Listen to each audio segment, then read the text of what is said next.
परम कृपाल वे श्री सद्गुरु भगवते नमो नमः। जय श्री राधे, जय श्री कृष्ण।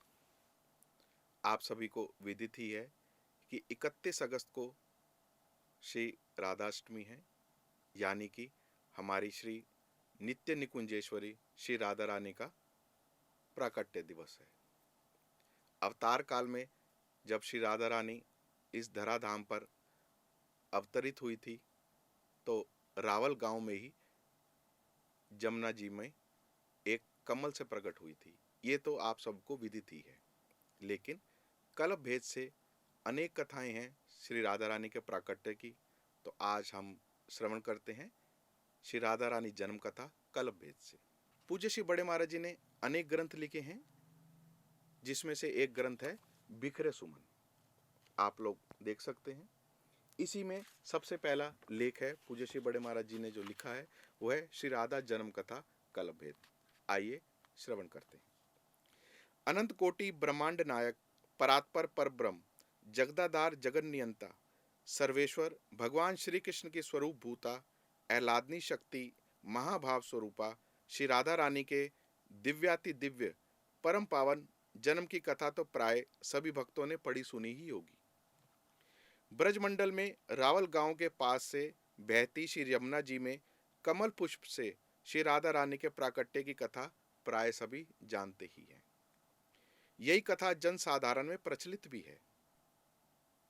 अर्थात श्री जी कैसे प्रकट हुई थी, हमारी राधा रानी कैसे प्रकट हुई थी, तो रावल गांव में जमुना जी से ही एक कमल से श्री राधा रानी का प्राकट्य हुआ था, और यही सब लोग जानते हैं।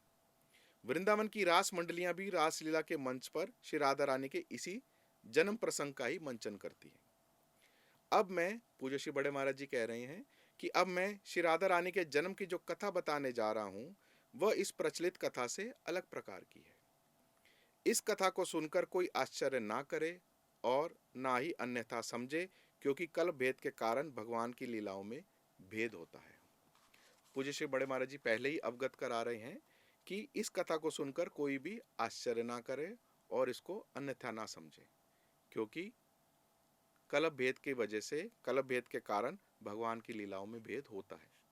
अब ये कल्प भेद क्या है, इसको समझते हैं। कल्प भेद क्या है, इसको पहले समझ लेना परम आवश्यक है। परमात्मा और अनंतानंत आत्माओं की तरह यह माया सृष्टि भी अनादि एवं अविनाशी तत्व है। यह सृष्टि अनादि काल से चल रही है और अनंत काल तक चलती रहेगी। गीता में कहा न अंतो न च आदि। इस सृष्टि का आदि और अंत नहीं है, अर्थात इस सृष्टि की ना शुरुआत है और ना ही इसका अंत है। यह अनादिकाल से चली आ रही है और अनादिकाल तक चलती रहेगी। सृष्टि के बाद प्रलय और प्रलय के बाद फिर सृष्टि। इस तरह दिन रात की यह सृष्टि अनंत काल तक चलती रहेगी। एक सृष्टि की समय अवधि को कल्प कहते हैं। अब ये कल्प है क्या? एक कल्प में चारों युग सतयुग त्रेता द्वापर व कलयुग 1000 बार बीत जाते हैं। अर्थात एक कल्प की अवधि कितनी बड़ी है कि इसमें सतयुग त्रेता युग द्वापर युग व कलयुग 1000 बार बीत जाते हैं। उस अवधि को कहा गया कल्प। चारों युगों की आयु 43,20,000 वर्ष होती है।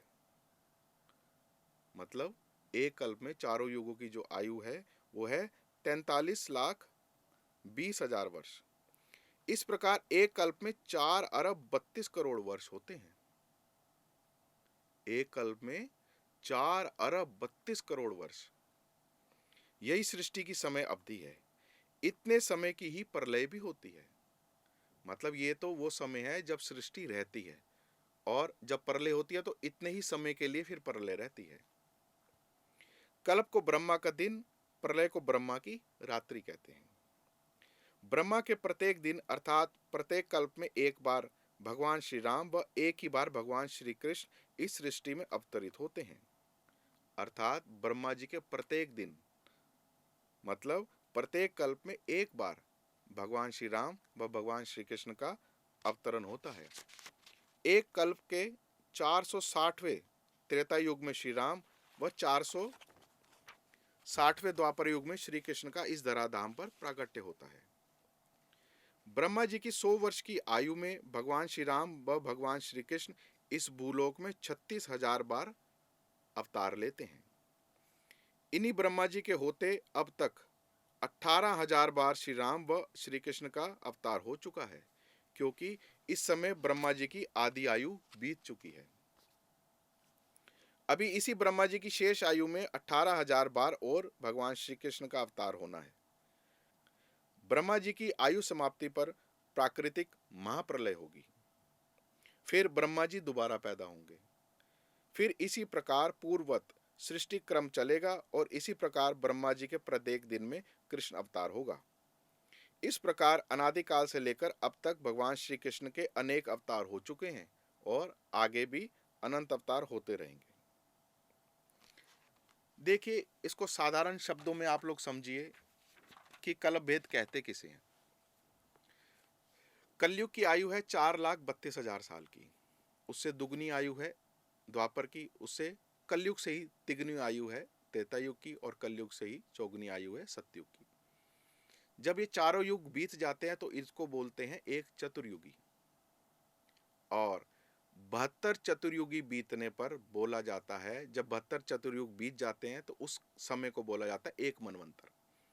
71 चतुर्युग पूरे हो जाते हैं, 72वां चल रहा होता है, तो उसको फिर बोला जाता है एक मनवंतर। तो जितने भी देवता हैं उनकी आयु एक मनवंतर की होती है। देवता कौन बनते हैं? आप हम जैसे ही जीव जो परोपकार करते हैं, जो पुण्य करते हैं, लेकिन भजन नहीं करते, भक्ति नहीं करते, संतों की सेवा नहीं करते, जो सिर्फ परोपकार करते हैं, दयावश दूसरों का भला करते हैं, लेकिन भजन नहीं किया, नाम जप नहीं किया, चिंतन नहीं किया, संत सेवा नहीं की, धाम की सेवा नहीं की, केवल परोपकार में ही रहे, गरीबों का भला किया, दया की, तो वो देवता बनते हैं। कुछ लोग ऐसे हैं जिन्होंने कम पुण्य किए, तो वो कुछ समय देवता बन करके फिर दोबारा उनका जन्म हो जाता है। लेकिन जिन्होंने अधिक पुण्य किए वो एक मनवंतर की पूरी आयु भोग करके फिर इस धरती पर दोबारा से जन्म लेते हैं। उनकी मुक्ति नहीं होती, उनका उद्धार नहीं होता, वो भगवान के धाम नहीं जाते। वो देवता बन के जब तक उनका पुण्य हो, देवता बन के उस पुण्य को भोगते हैं और फिर दोबारा इस पृथ्वी पर जन्म लेते हैं। तो ऐसे ही देवताओं का राजा होता है जिसको कहा गया देवराज इंद्र। तो देवराज इंद्र कोई व्यक्ति का नाम नहीं है, देवराज इंद्र एक गद्दी का नाम है। जैसे प्रधानमंत्री किसी व्यक्ति का नाम नहीं है, प्रधानमंत्री एक गद्दी का नाम है, और उस पर जो बैठे हैं उनका नाम क्या है? श्री नरेंद्र मोदी जी। ऐसे ही वर्तमान में जो देवराज इंद्र बने हैं वो पुरंदर नाम का एक राजा है, जिसने 100 अश्वमेध यज्ञ किए थे। उसके फलस्वरूप इस समय वो देवलोक का, स्वर्ग का राजा है। एक मनवंतर की पूरी आयु भोगने के बाद दोबारा उनका जन्म होगा, फिर नया इंद्र बनेगा। तो इनके बाद वर्तमान में जो इंद्र हैं वो राजा पुरंदर है। इनके बाद कौन इंद्र बनेगा? तो अगले इंद्र बनेंगे राजा बलि। इस समय वो पाताल लोक में स्वर्ग के समान ही सुख भोग रहे हैं, लेकिन क्योंकि उन्होंने मांगा था कि मैं स्वर्ग का राजा बनूं, इसलिए अब जो वर्तमान में राजा हैं इनकी आयु पूरी होने पर, इनके पूरे पुण्य समाप्त होने तक ये सुख भोगेंगे एक मनवंतर तक। उसके पश्चात राजा बलि फिर राजा बनेंगे। तो 4 युग बीतने पर एक चतुर्युगी और 72 चतुर्युगी बीतने पर एक मनवंतर, ऐसे 14 मनवंतर बीतने पर ब्रह्मा जी का एक दिन होता है, और इतनी ही बड़ी ब्रह्मा जी की रात होती है। तो ब्रह्मा जी के एक दिन में, यानी कि प्रतिदिन, भगवान श्री राम और भगवान श्री कृष्ण का जन्म होता है, और 100 वर्ष की ब्रह्मा जी की आयु होती है।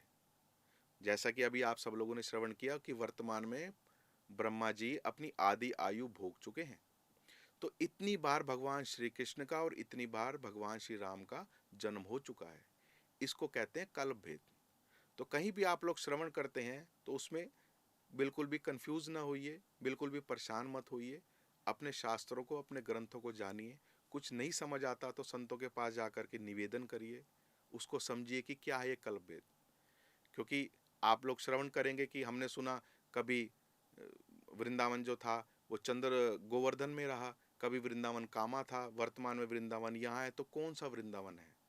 तो ऐसा नहीं, कल्प भेद से अलग अलग स्थानों पर अलग अलग वृंदावन रहा, ठाकुर जी की लीलाएं अलग अलग स्थान पर हुई। तो आप किसी भी बात को लेके कहीं भी आप श्रवण करते हैं अलग अलग कथाएं, तो उसमें परेशान मत होइए, क्योंकि एक बार जन्म नहीं हुआ ठाकुर जी का, राम जी का, श्री जी का अवतरण एक बार नहीं हुआ, पता नहीं कितनी बार हो चुका है। तो इसको कहा गया कल्प भेद। इसलिए पूज्य श्री बड़े महाराज जी पहले समझा रहे हैं कि पहले आप लोग समझिए कि कल्प भेद कहते किसको हैं। तो पूज्य श्री बड़े महाराज जी आगे कह रहे हैं कि प्रत्येक बार अवतार लीलाएं प्राय एक जैसी होती हैं, कभी कभी किसी कारण विशेष से किसी किसी लीला में थोड़ा भेद हो जाता है। इसी भेद को ऋषि मुनियों ने व सदग्रंथों ने कल्प भेद कहा है। अर्थात पूज्य श्री बड़े महाराज जी समझाना चाह रहे हैं कि प्राय करके हर अवतार काल में प्रत्येक बार जब अवतार होता है तो लीलाएं प्राय एक जैसी ही होती हैं, लेकिन कभी कभी कुछ भेद हो जाता है। उसी को हमारे संतों ने, ऋषियों ने, मुनियों ने, सदग्रंथों ने कल्प भेद कहा है। इसलिए गोस्वामी तुलसीदास जी रामचरितमानस में श्री राम कथा से पहले कल्प भेद की चर्चा करते हैं। देखिए, गोस्वामी तुलसीदास जी ने भी श्री रामचरितमानस में कल्प भेद की चर्चा की। क्या कह रहे हैं? तो गोस्वामी तुलसीदास जी कह रहे हैं कि कल्प भेद हरिचरित सुहाए, भांति अनेक मुनि सन गाए। अर्थात कल्प भेद के अनुसार श्री हरि के सुंदर चरित्रों को मुनीश्वरों ने अनेकों प्रकार से गाया।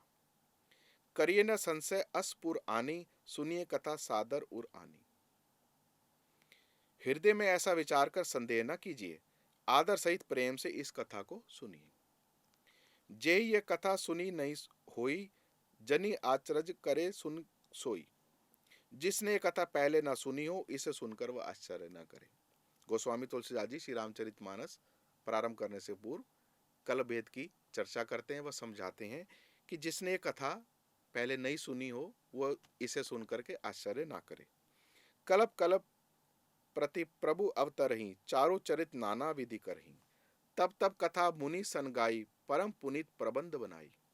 अर्थात प्रत्येक कल्प में जब जब भगवान अवतार लेते हैं और नाना प्रकार की सुंदर लीलाएं करते हैं, तब तब मुनीश्वरों ने परम पवित्र काव्य रचना करके उनकी कथाओं का गान किया है। अब आप समझ ही गए होंगे कि कल्प भेद क्या है। इसलिए श्री राधा रानी के जन्म की कथा को सुनकर संशय ना करें, इसको कल्प भेद की कथा मानकर हृदयंगम करें। आगे पूज्य श्री बड़े महाराज जी बता रहे हैं कि 1111 छंदों का 11 शतकों में विभाजित प्रीतम काव्य नामक ग्रंथ का प्रथम छंद, 1111 छंदों का और 11 ही शतकों में विभाजित प्रीतम काव्य नामक ग्रंथ का प्रथम छंद जब पूज्य श्री राधे बाबा के अंतःकरण में अवतरित हुआ, तब उन्हें यह भासित होने लगा मानो उनके प्रीतम श्री कृष्ण काव्य में कुछ लिखवाना चाहते हैं। उस समय पूज्य श्री राधे बाबा ने अपने प्रीतम श्री कृष्ण से विनय की कि यदि आप कुछ लिखवाना चाहते हैं तो वही लिखवाना जो पहले किसी ने ना लिखा हो। यदि पूर्व के रसिकाचार्यों एवं भक्त कवियों से मेरी यह रचना कुछ अपूर्व हो, तब तो इसकी सार्थकता है, अन्यथा यह खाए को दोबारा खाने जैसा ही होगा। मतलब जो प्रीतम काव्य के अनुसार जो आगे आप लोगों को श्री राधा रानी के जन्म की कथा सुनाने जा रहे हैं, तो उसका जब पहला छंद पूज्य श्री राधे बाबा के मानस पटल पर आया, तो उन्होंने ठाकुर जी से प्रार्थना की कि अगर आप मुझसे कुछ लिखवाना चाहते हैं तो ऐसा लिखवाइए जो आज तक किसी ने ना लिखा हो। अगर आप वही वही लिखवाएंगे जो और सब ने लिखा है, तो बोले तो खाए को ही दोबारा खाने जैसा होगा। तो इस पर पूज्य श्री राधे बाबा का निवेदन सुनकर प्रीतम श्री कृष्ण ने मुस्कुराकर कहा कि तू इसे प्रकट तो कर, तुम्हारे द्वारा लिखा यह काव्य उन सभी रचनाओं से अपूर्व ही होगा। इस घोर कलिकाल में तुम्हारी यह रचना मेरी प्रीति के लिए अप्राकृत अंतःकरण के निर्माण में निश्चय ही कारण होगी एवं भविष्य में 2500 वर्षों तक इसका प्रभाव स्थायी रहेगा। यानी कि उसकी रचना से पूर्व ही ठाकुर जी ने ये अपना आशीर्वाद दिया कि तुम्हारी जो रचना है भविष्य में 2500 वर्षों तक इसका प्रभाव स्थायी रहेगा। भगवान श्री कृष्ण द्वारा लिखवाए व पूज्य श्री राधा बाबा द्वारा लिखे गए प्रीतम काव्य ग्रंथ से ही श्री राधा रानी के जन्म प्रसंग को लिया गया है। आइए अब श्रवण करते हैं। बड़ी सुंदर लीला है। मार्ग शीर्ष शुक्ल अष्टमी को प्रातःकाल महारानी कीर्ति श्री राधा रानी की माता जी अपनी कुल देवी महामाया त्रिपुर सुंदरी के मंदिर में नित्य की भांति महादेवी की सेवा पूजा के लिए गई। फिर श्रीमन महात्रिपुर सुंदरी के चरणों में समर्पित किए हुए पूजा के पुष्पों को उठाकर श्रद्धा व सम्मान पूर्वक नेत्रों से लगा लगाकर उन्हें किसी सरोवर या बहते जल में विसर्जित करने के लिए रख रही थी। यानी कि राधा रानी की माता जी कीर्ति महारानी, और उनकी जो कुल देवी जी हैं त्रिपुर महासुंदरी जी, उनकी सेवा के लिए गई, उनको प्रणाम किया, और जो उनके चरणों में समर्पित पुष्प थे उनको उठा उठा करके रख रही थी कि इसको किसी बहते जल में विसर्जित कर दिया जाए। अभी महादेवी की अर्चना करने महाराज विश्वानु अर्थात श्री राधा रानी के पिताजी, अभी राधा रानी का जन्म नहीं हुआ है, हाँ, ये तो पूर्व में कि राधा रानी की माता जी कीर्ति महारानी और उनके पिताजी वृषभानु जी थे। तो अभी माँ देवी की अर्चना करके महाराज वृषभानु राधा रानी के पिताजी मंदिर में नहीं पधारे। महारानी कीर्ति को आज श्री भगवती ने साक्षात प्रकट होकर दर्शन दिए और रानी को देखते ही मुस्कुराने लगी। रानी के देखते देखते श्री भगवती का हृदय खुलने लगा, जैसे द्वार पर लगे पर्दे दाएं बाएं धीरे धीरे सरक रहे हों। मतलब कीर्ति महारानी के प्रत्यक्ष साक्षात त्रिपुर महासुंदरी जी प्रकट हो गई और उनका हृदय ऐसे खुलने लगा जैसे कि पर्दा हट रहा हो। फिर महादेवी के हृदय से एक अनिर्वचनीय सुंदरी गौरवर्णा भोली भाली छोटी सी बालिका प्रकट हो गई।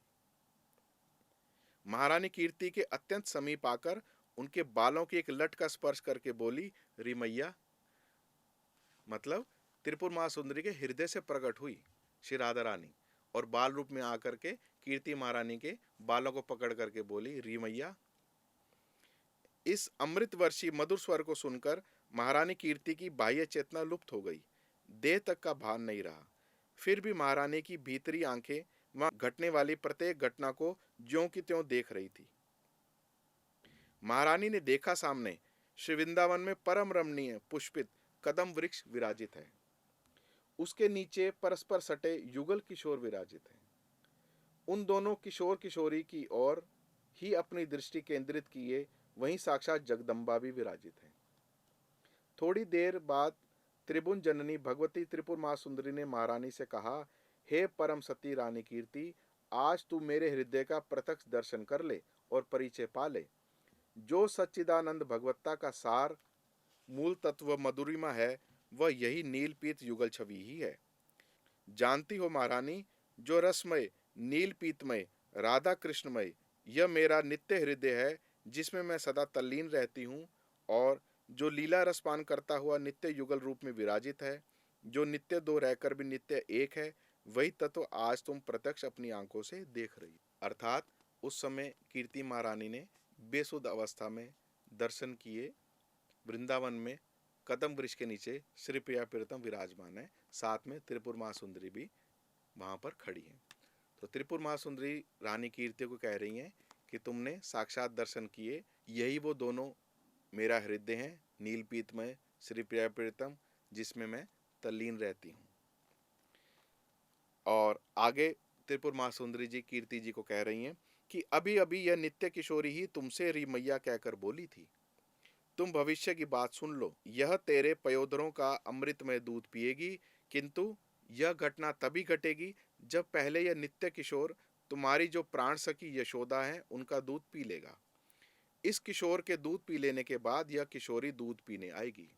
अर्थात जिस कलभेद की, जिस समय की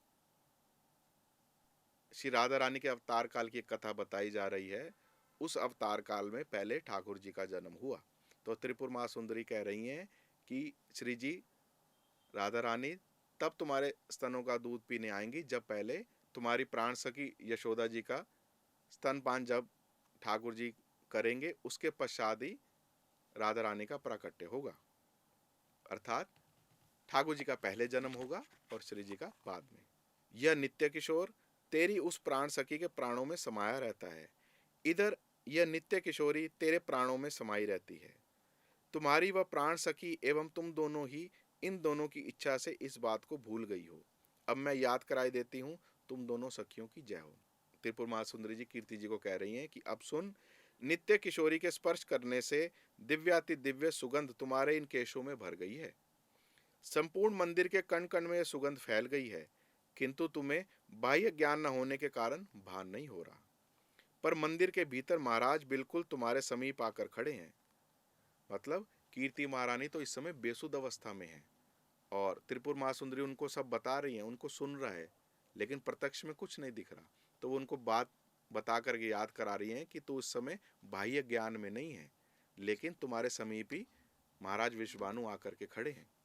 मेरी इच्छा से एक परम पवित्र संकल्प महाराज के मन में जग उठा है, ऐसी सुरभित केशों वाली एक पुत्री मुझे प्राप्त हो। आज से 9 मास बाद यही गौर तेज तुम्हारे गर्भ से पुत्री के रूप में जन्म लेकर तुमको धन्य करेगा। मैं यह आशीर्वाद दे रही हूँ। इस घटना के ठीक 9 मास बाद भादों के शुक्ल पक्ष की अष्टमी को मध्याह्न में महारानी कीर्ति की पवित्र कोख से श्री राधा रानी अवतरित हुई। उस समय महारानी कीर्ति अपने पीहर पिता के घर रावल में ही थी।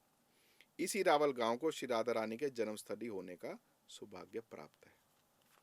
मतलब जिस कल्प की कथा ठाकुर जी ने कृपा करके पूज्य श्री राधे बाबा से प्रीतम काव्य के माध्यम से लिखवाई, उस समय में महारानी कीर्ति के गर्भ से श्री राधा रानी का जन्म हुआ कहाँ? कीर्ति महारानी अपने पीहर अर्थात मायके गई हुई थी।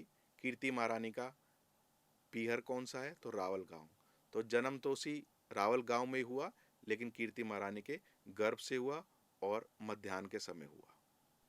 तो आप लोगों ने ये प्रथम बार श्रवण की होगी श्री राधा रानी के जन्म की कथा, लेकिन जैसा कि पूज्य श्री बड़े महाराज जी ने पहले ही उल्लेख करके स्पष्ट कर दिया कि ये कथा कल्प भेद से है, कोई भी इसको अन्यथा ना ले या इसके बारे में कुछ और ना सोचे। तो आप सभी को श्री राधा जन्माष्टमी की बहुत बहुत बधाई। पूज्य श्री बड़े महाराज जी की ओर से बहुत बहुत शुभकामनाएं।